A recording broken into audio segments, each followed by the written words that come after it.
Hi, I'm Josh Smith, a podcaster, journalist, and a proud ambassador of children's mental health charity, Place2Be. And today I'm going to two Place2Be partner schools to meet some young people to talk about their mental health and well-being and talk about Children's Mental Health Week.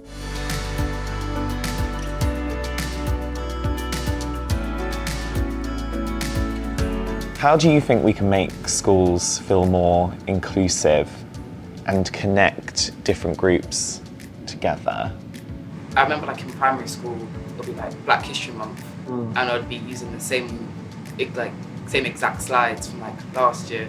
We're not really learning, we're not educating each other like what's relevant. I feel like in schools that's not talked about enough. I feel like within the curriculum they could put stuff where it's not just throughout the month, it's actually in the curriculum so people are learning about it.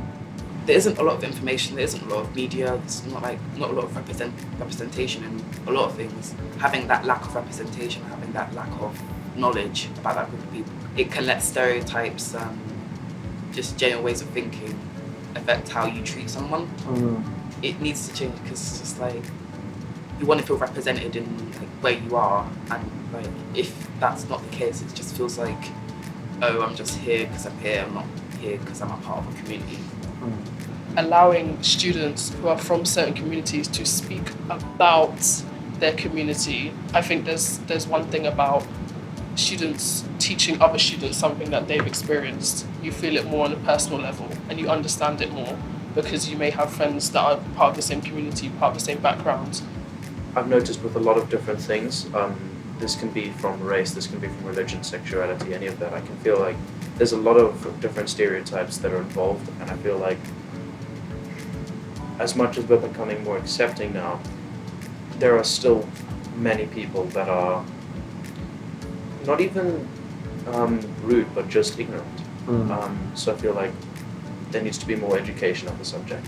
Well, discussions like this always really help because it makes people, whoever's watching this, feel a little bit less alone if they're feeling a little bit excluded or not being as included. And it shows there's definitely a lot of work to do, but that we are making positive steps at the same time, which is always a plus, right?